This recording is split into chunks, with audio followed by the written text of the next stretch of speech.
sell our properties at the top of the market in the boom phases. That's how we strategic investors make the most money. We don't.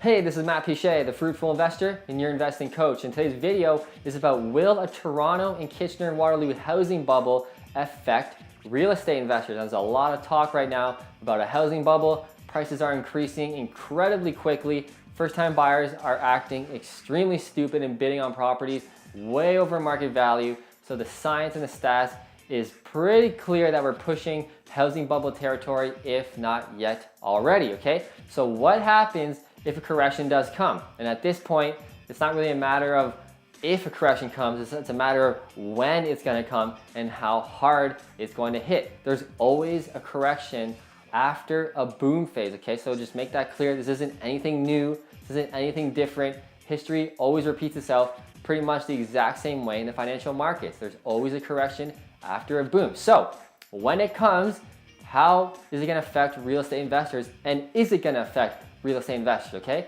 The answer to that financially really is only if you sell. Remember, we wanna sell our properties at the top of the market in the boom phases. That's how we strategic investors make the most money. We don't wanna sell at the slump or the correction phase. We wanna wait and hold out, if we can, to the boom phase. Now you might have some personal things come up in your life, maybe in the slump or whatever, where you have to sell, okay?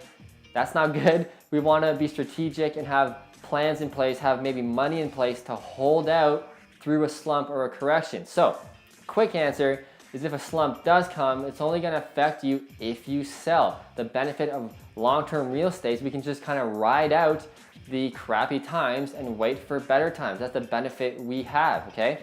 So as I said, will a correction come? It's not a matter of if it's gonna come right now, it's a matter of when and how hard it's gonna hit. So if you buy now, or anytime really, but especially now in the boom phase, you wanna have a long-term strategy in place. Like I said, have some safety money aside in the property's bank account. I usually always put 1 month's rent. The day that my partners and I close on a property, we put 1 month's rent in that account, just in case something happens in the future to kind of ride us out for whatever. That money will obviously compound with monthly cash flow, building a nice safety net reserve. So we wanna have these strategic strategies in place when we're buying at any time, but especially in the boom phase, okay? You can still get some really great deals and great opportunities right now in the boom phase. So you still want to continue investing. We don't want to hold out and park our money on the side and hold it in cash.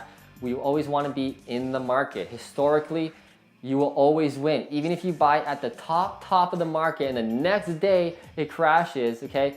If you hold that property or that asset, you will still likely be far, far ahead than if you didn't invest in that stock market, real estate market, whatever it is, okay? So we wanna be long-term and have some strategic safety nets in place. Now the benefit we have as investors, instead of stock market holders or business investors, with real estate, we can really hold out through a crappy market. We can up our marketing game to get those good quality tenants, even in a slump market. We can hold on to those tenants with some strategic strategies that I can teach you to kind of ride out the bad times, and then we can sell again in the next boom phase or even the next boom phase after that. That's how investors make a lot of money and build their wealth, by selling at the top of the market, okay? So, quick answer is, will a housing bubble affect real estate investors? Only if you sell. If you can ride it out and you have the strategies in place to ride it out, you will win big time, like always, okay? That's the video. If you learned anything, please click like right below this video.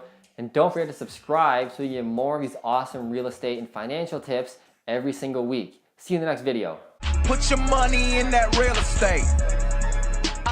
Hey, before you click another video, I want to give you some free stuff. You like free stuff, right? Click on the first link below this video and get my book, Single Family Investing Made Simple, absolutely free. Read as I walk a real-life client through the entire investing process from start to finish and document it for you. Click on the second link and get my other book, The Real Estate Investor's Handbook to Freedom. This book is a must-have for any investor looking to take their business and life to the next level. And last but not least, get my third and best book, 101 Single Family Investing Tips. Inside, you'll find 101 proven and tested investment strategies that I use every single day in my business in order to grow my wealth and manage my portfolio. I hope you take advantage of all the knowledge below, and don't forget to click like and subscribe so we can get more of these awesome tips. See you in the next video.